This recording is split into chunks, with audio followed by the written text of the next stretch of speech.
qu'est-ce que c'est que cette histoire? Ça va pas chez vous? N'approchez pas. J'ai peur de tétine.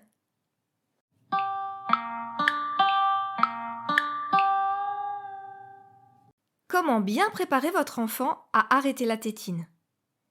La tétine, la sucette, la suce, la lolette, la chelotte, la tutute, la totote, la toutouille, la suceuse, la totoche. Ça en fait des noms pour un seul et même objet. Il faut dire que ce n'est pas n'importe quel objet, c'est l'objet qui sauve les parents du désespoir. Petit flashback.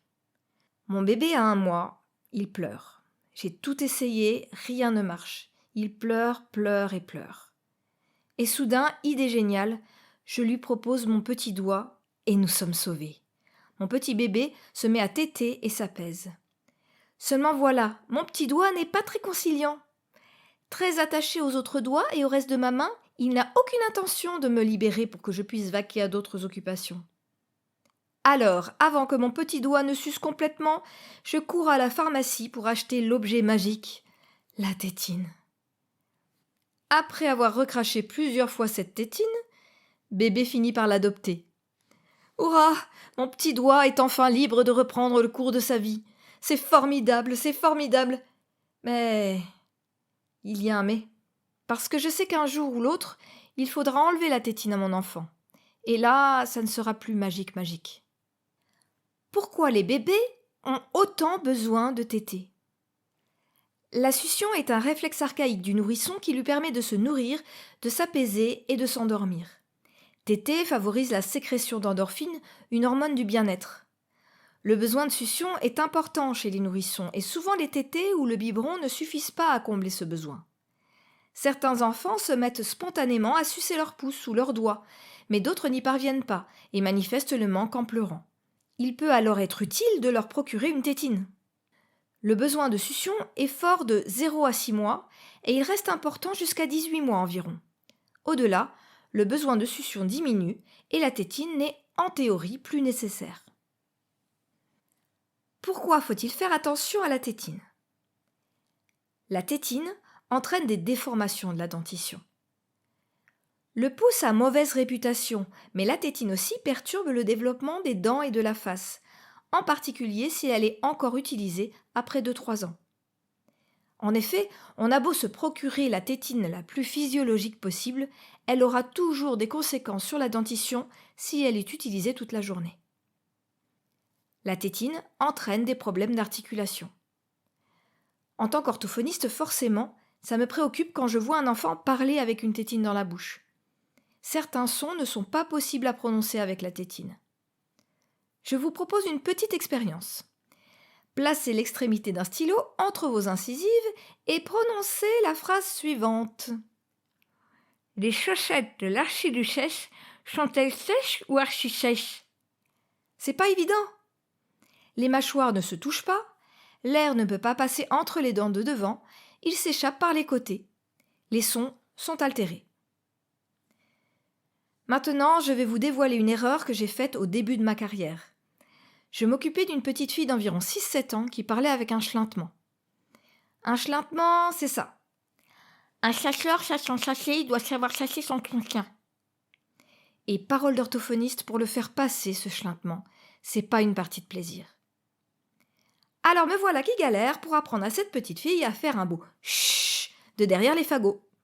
Elle y arrive un peu, mais pas moyen de voir des progrès dans son langage courant. Eh bien, il m'a fallu des semaines pour découvrir qu'elle avait toujours une tétine à la maison et qu'elle l'avait tout le temps en bouche, y compris quand elle parlait. C'est de ma faute, hein. C'est une question que j'aurais dû poser dès notre première rencontre, mais j'ai oublié. En tout cas, ça m'a servi de leçon. Parce que dans un combat sans merci entre une tétine et une orthophoniste, c'est pas l'orthophoniste qui gagne. Tout ça pour dire que parler avec une tétine dans la bouche, ça entraîne des problèmes de prononciation, et certains de ces problèmes peuvent résister longtemps.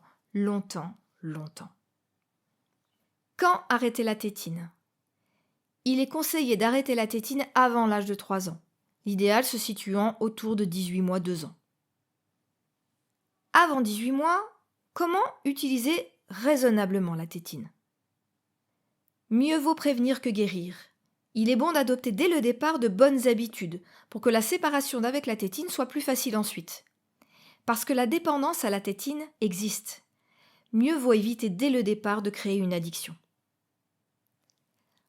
Le besoin de succion des bébés est lié à une recherche d'apaisement.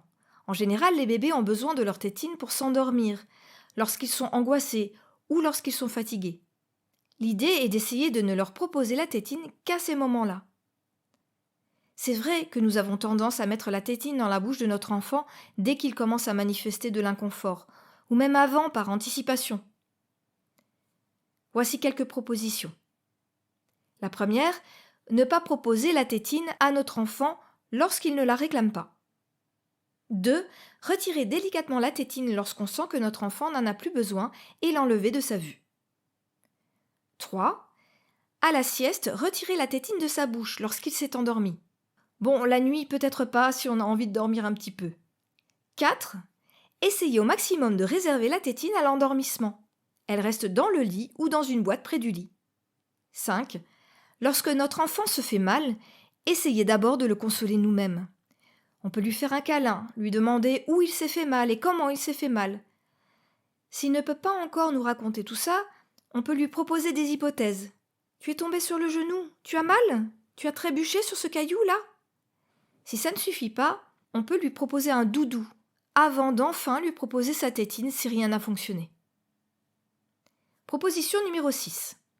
Évitez à tout prix que notre enfant parle avec une tétine dans la bouche. Si la tétine reste dans le lit ou dans un endroit spécialement prévu, les occasions où notre enfant parlera avec la tétine dans la bouche sont moins fréquentes. C'est tout bénef. Mais si ça arrive quand même, le mieux est d'expliquer à notre enfant qu'on ne le comprend pas bien si la tétine est en bouche et lui demander de l'enlever. Bon, ça va être répétitif, on connaît la musique. Il va falloir lui redire des dizaines et des dizaines de fois « Enlève ta tétine quand tu parles !» Et il faudra essayer de garder son calme. À ce propos, j'ai envie de vous partager cette petite astuce. Les consignes répétitives à l'oral peuvent être fatigantes pour tout le monde. Pour celui qui les dit, pour celui à qui elles sont destinées et pour l'entourage. Alors l'astuce à essayer, c'est d'inventer un signe et d'expliquer à notre enfant que ce signe veut dire « Enlève ta tétine quand tu parles ». Chaque fois que c'est possible, on fait le signe plutôt que de parler. Quand ça fonctionne, ça apaise l'atmosphère. Vous pouvez par exemple utiliser ce geste pour demander à votre enfant d'enlever sa tétine. Voici comment on peut faire le geste de la tétine. Et maintenant, enlève la tétine de ta bouche. Proposition numéro 7. Ne rien accrocher à la tétine. Doudou et tétine, c'est parfois pratique d'accrocher tout ce petit monde ensemble pour ne plus courir après en permanence. Les enfants sucent leur tétine à laquelle est suspendu leur doudou. Pratique. Mais ça pèse. Les conséquences sur la dentition s'amplifient. Attention donc à ne rien accrocher à la tétine pour limiter la casse. Et le pouce alors? C'est vrai qu'on n'a pas parlé du pouce, ni des autres doigts d'ailleurs. J'en connaissais qui suçaient 3 doigts en même temps, index, majeur et annulaire. Alors oui, la succion du pouce entraîne aussi des déformations de la dentition, sauf cas vraiment exceptionnel. Il est donc bon d'envisager un arrêt le plus tôt possible. Évidemment, la gestion est plus compliquée, car le pouce souffre de la même angoisse de séparation que le petit doigt. Pas moyen de le convaincre de faire bande à part, pas moyen de le planquer comme la sucette. L'avantage, c'est que nos enfants ont besoin de leurs mains pour faire tout un tas de trucs, donc ils n'ont pas forcément tout le temps le pouce en bouche. Bien évidemment, s'ils parlent avec le pouce dans la bouche, on va leur demander de l'enlever. Si on reprend l'astuce précédente, on peut utiliser le signe suivant.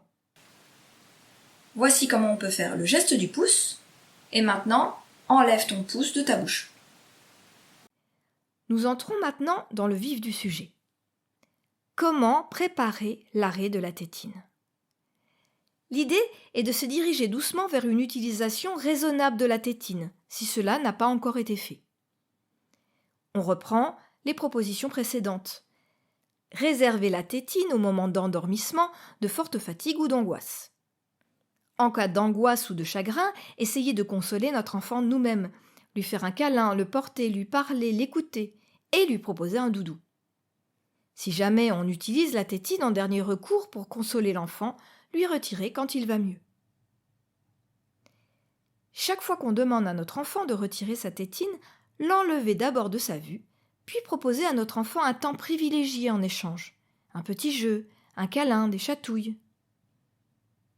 5e proposition, expliquer à notre enfant pourquoi il faut moins utiliser la tétine, que ça risque de déformer les dents et de le faire parler bizarrement. Dernière proposition, lire un ou des albums pour enfants sur le sujet de la tétine.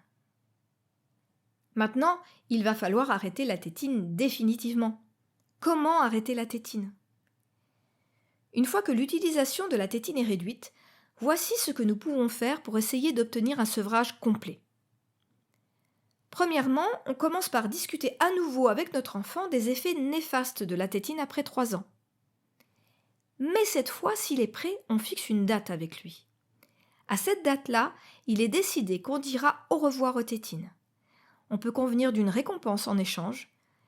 Et on peut aussi, par exemple, offrir les tétines au dentiste ou au médecin en ayant fait attention de le prévenir un petit peu avant. Attention, il faut fixer une date éloignée d'autres changements importants dans la vie de notre enfant, comme l'entrée à l'école, l'arrivée d'un petit frère ou d'une petite sœur, ou encore un déménagement. Attention également à fixer une date à partir de laquelle on sera disponible pour notre enfant. En effet, il aura certainement besoin de beaucoup de câlins et d'attention pendant cette période de sevrage. Choisir un long week-end ou des vacances peut être une bonne idée. Il faut éviter de forcer notre enfant à arrêter. Ça fonctionne toujours mieux si nos enfants sont volontaires. Dernière proposition, en faisant quelques recherches sur Internet, on découvre également qu'il existe des dispositifs inventés par des dentistes pour aider les enfants à arrêter la tétine. Il ne faut pas hésiter à explorer de nouvelles possibilités, à découvrir les innovations et à demander conseil à notre dentiste. Quelques idées spéciales, arrêt du pouce. Comme pour la tétine, on peut avoir une conversation avec notre enfant sur la nécessité d'arrêter de sucer son pouce. Avec son accord, on peut fixer une date à partir de laquelle il arrêtera définitivement le suçage du pouce. Mais le problème du pouce, c'est qu'il est toujours à 2 doigts d'atterrir dans la bouche, par automatisme. Même si notre enfant est volontaire pour arrêter, il risque de sucer son pouce sans s'en rendre compte. Voici une petite idée pour résoudre le problème. Un pense-bête. Avec l'accord de notre enfant, nous mettons un pansement ou un sparadrap autour de son pouce. Comme ça, à chaque fois qu'il le met en bouche, il s'en rend immédiatement compte et il peut l'enlever. On peut aussi lui proposer un gant jetable ou un protège-doigts. Si vous avez utilisé d'autres techniques et si vous avez d'autres idées, n'hésitez pas à les partager avec nous en commentaire. Si cette vidéo vous a appris quelque chose, je me permets de vous demander un service. Ajoutez un j'aime pour rendre cette vidéo visible à d'autres parents et m'encourager à en créer d'autres. Merci beaucoup!